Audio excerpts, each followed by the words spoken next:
بسم اللہ الرحمن الرحیم الصلاۃ والسلام علیک یا رسول اللہ وعلی آلک و صحابک یا نبی اللہ۔ محترم ناظرین السلام علیکم۔ شیخ ابو العباس خضر بن عبداللہ حسینی موصلی بیان کرتے ہیں کہ ایک رات ہم بغداد میں سیدنا شیخ محی الدین عبد القادر کے مدرسے میں تھے۔ امام ابو المظفر یوسف آپ کی خدمت میں آئے اور سلام کے بعد عرض کی کہ مجھے کچھ نصیحت فرمائیں، اور مال و زر کی 10 تھیلیاں پیش کیں جن کو خادم اٹھائے ہوئے تھے۔ آپ نے فرمایا مجھے ان تھیلیوں کی ضرورت نہیں، مگر خلیفہ نے واپس لینے سے انکار کیا اور آپ پر اصرار کیا۔ پس آپ نے ایک تھیلی اپنے داہنے ہاتھ میں لی اور دوسری بائیں میں، اور دونوں کو دبا کر نچوڑا تو ان میں سے خون بہنے لگا۔ پھر آپ نے فرمایا ابو المظفر، کیا تو اللہ سے حیا نہیں کرتا کہ لوگوں کا خون لے کر میرے پاس آیا ہے؟ یہ سن کر وہ بے ہوش ہو گیا۔ آپ نے فرمایا معبود حقیقی کی عزت کی قسم، اگر رسول اللہ صلی اللہ علیہ وآلہ وسلم کے رشتہ کی حرمت نہ ہوتی تو میں اس خون کو اس کے گھر تک بہنے دیتا۔ شیخ ابو محمد عبداللہ بن حسین بن ابی فضل کہتے ہیں کہ سیدنا شیخ محی الدین عبد القادر کے بعض دہقانی اصحاب ہر سال آپ کے لیے گیہوں بوتے اور جائز طریقے سے اسے پالتے، پھر آپ کے بعض اصحاب اسے پیستے اور آپ کے لیے ہر روز 4 یا 5 روٹیاں پکاتے اور شام کو آپ کے پاس لے کر آتے۔ آپ ان میں سے حاضرین کو ایک ایک ٹکڑا تقسیم کرتے اور باقی اپنے لیے رکھ لیتے۔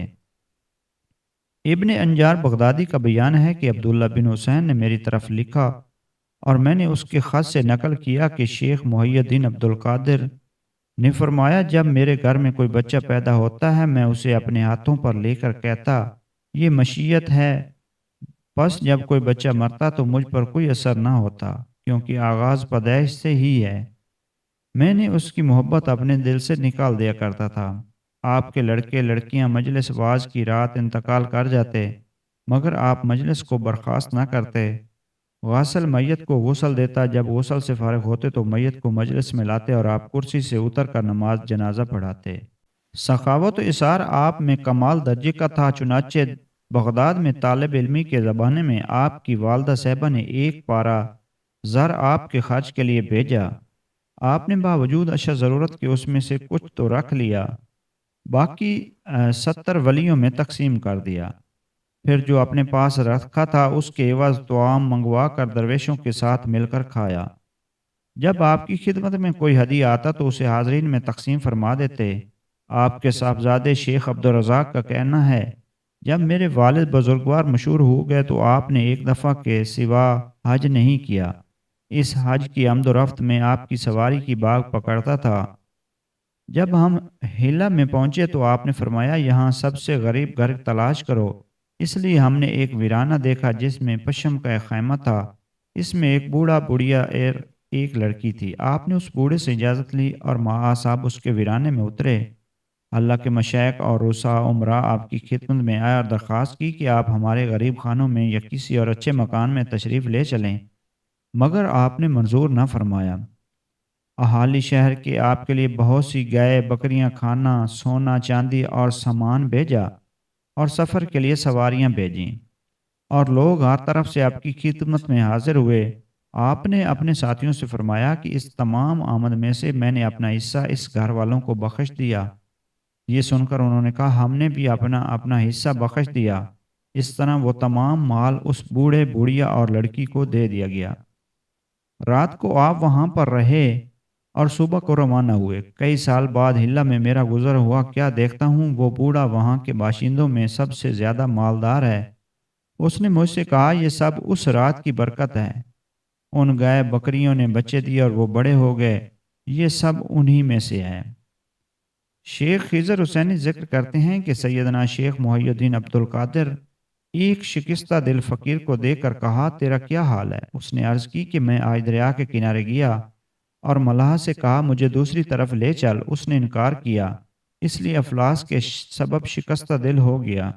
فقیر نے اپنا کلام ختم نہ کیا تھا کہ ایک شخص 30 دیناروں کی تھیلی لے کر آپ کی نظر کرنے آیا۔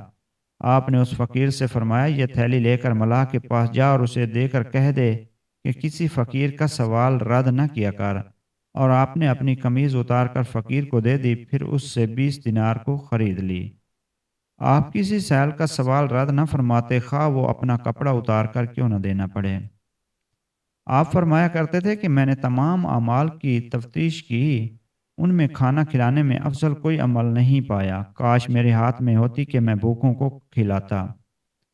شیخ ابو المعمر مظفر منصور ابن مبارک الواز معروف بن جرادہ فرماتے ہیں کہ میری آنکھ نے کسی کو سیدنا شیخ محی الدین عبد القادر سے بڑھ کر خلیق، وسیع الصدر، کریم النفس، نرم دل اور حافظ عہد و پیمان نہیں دیکھا۔ جلالت قدر اور علویت اور وسعت علم کے باوجود آپ چھوٹوں کے ساتھ کھڑے ہوتے، بڑوں کی عزت کرتے، پہلے سلام کرتے، کمزوروں کے ساتھ بیٹھتے، فقیروں کی تواضع کرتے، امیروں اور بڑے لوگوں میں سے کسی کے لیے کھڑا نہ ہوتے، اور کبھی کسی وزیر یا سلطان کے دروازے پر تشریف نہ لے گئے۔ ایک روز میں آپ کے دولت خانے میں آپ کی خدمت میں حاضر تھا، اور آپ بیٹھے ہوئے لکھ رہے تھے کہ چھت میں سے آپ پر مٹی گری، آپ نے جھاڑ دی، اس طرف 3 دفعہ گری اور آپ نے 3 دفعہ جھاڑی، چوتھی بار نظر جو اٹھائی تو دیکھا ایک چوہا مٹی گرا رہا ہے۔ آپ نے فرمایا تیرا سر اڑ جائے، پس اس کا سر ایک طرف اور دھڑ دوسری طرف جا گرا۔ یہ دیکھ کر آپ نے لکھنا چھوڑ دیا اور رونے لگے۔ میں نے عرض کی، یا آقا کیوں روتے ہو؟ آپ نے فرمایا میں ڈرتا ہوں کہ مبادا کسی مسلمان کے ہاتھ سے میرے دل کو اذیت پہنچے، پس اس مسلمان کا بھی یہی حال ہو جو اس چوہے کا حال ہوا ہے۔ شیخ ابو القاسم عمر بزار فرماتے ہیں کہ سیدنا شیخ عبد القادر جیلانی کے اخلاق پسندیدہ اور اوصاف پاکیزہ تھے۔ آپ کا نفس خیشان سے انکار کرنے والا ہاتھ سخی تھا۔ آپ ہر رات دسترخوان بچھانے کا حکم دیتے، مہمانوں کے ساتھ کھاتے، کمزوروں کے ساتھ بیٹھتے اور بیماروں کی عیادت فرماتے، طالب علموں سے نہ گھبراتے۔ آپ کا ہم نشین گمان نہ کرتا کہ آپ کے نزدیک کوئی دوسرا مجھ سے بڑھ کر عزیز ہے۔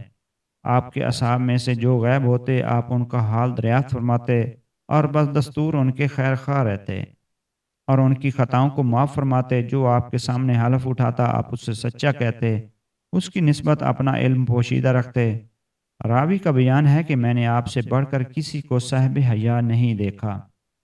شیخ عبداللہ بن محمد علی بغدادی کا قول ہے کہ سیدنا شیخ محی الدین عبد القادر رقیق القلب، خدا سے ڈرنے والے، بڑی ہیبت والے، مجاب الدعوات، کریم الاخلاق، پاکیزہ طبع، برائی سے دور رہنے والے، حق کے قریب، محارم اللہ کی بے حرمتی کے وقت سخت گیر تھے، اپنی ذات کے لیے غصہ نہ ہوتے اور غیر اللہ کے لیے انتقام نہ لیتے، عبادت میں آپ سخت مجاہدہ فرماتے۔